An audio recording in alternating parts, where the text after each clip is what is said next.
Good evening. मैं doctor Dipankar Banerjee बोल रहा हूँ और हमारा ये रेगुलर यूट्यूब कमेंट सेक्शन का साप्ताहिक प्रोग्राम होता है। हम क्षमा चाहते हैं कि हम इसको शनिवार को रिलीज़ नहीं कर पाए कुछ कारणों की वजह से।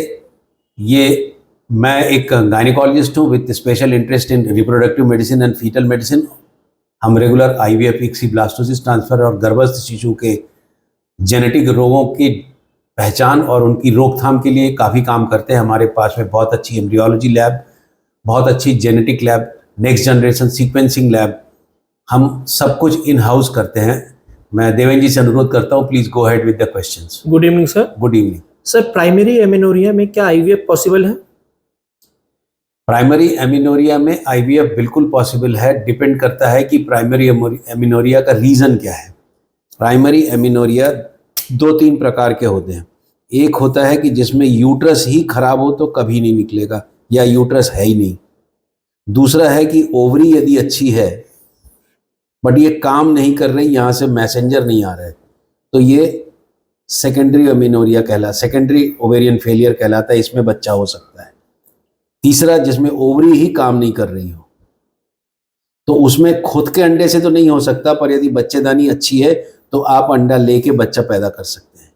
तो प्राइमरी एमिनोरिया होने से बच्चा नहीं होगा ऐसा नहीं है, पर ये बहुत इंपॉर्टेंट बात है कि प्राइमरी एमिनोरिया का वजह या उसका रीज़न या उसके कारण खोजें कि वो क्यों है और उस ठीक हो सकता है कि नहीं और बच्चा हो सकता है कि नहीं। आप मेरा एक वीडियो देखे होंगे जिसमें पीरियड कभी नहीं आया था और फर्स्ट अटेम्प्ट में ही उसको खुद के अंडे से बच्चा हुआ। सर, मैं 2 मंथ प्रेग्नेंट हूँ, बट अल्ट्रासाउंड में हार्ट बीट नहीं आई, only sac scene.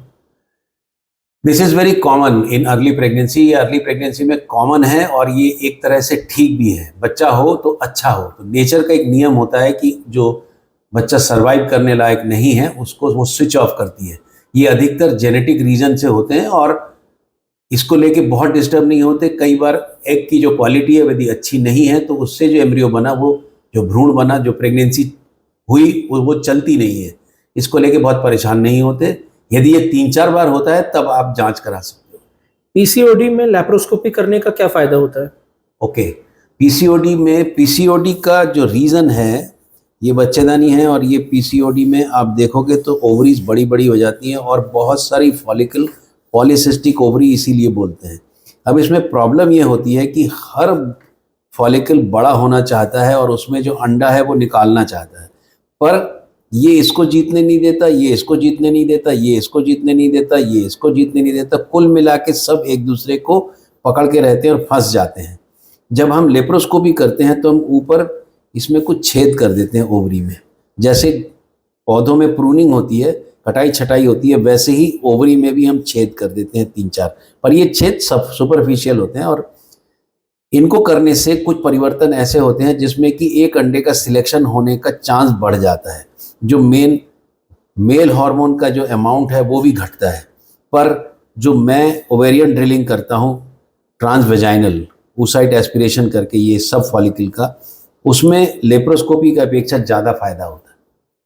Sir, PGTA करवाने के बाद भी IVF फेल हो गया।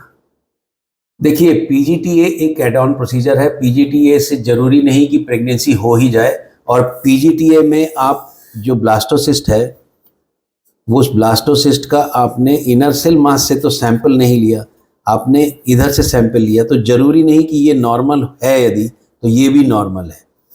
चांसेस बहुत कम है कि इसमें डिस्पैरिटी हो, बट हो सकता है। दूसरी बात, जब आप इसको बच्चेदानी में बिठाते हो अंदर, तो इस बच्चेदानी की जो लाइनिंग है वो यदि अच्छी नहीं है तो भी ये नहीं बैठती। फिर आप बोलते हैं लाइनिंग तो ठीक थी, तो कई बार रिसेप्टर ठीक नहीं रहते। ये बहुत सारे कंफाउंडिंग फैक्टर्स होते हैं, पर PGTA में रिलेटिवली प्रेगनेंसी की रेट बढ़ सकती है। सर, हाई BP में IVF पॉसिबल है क्या?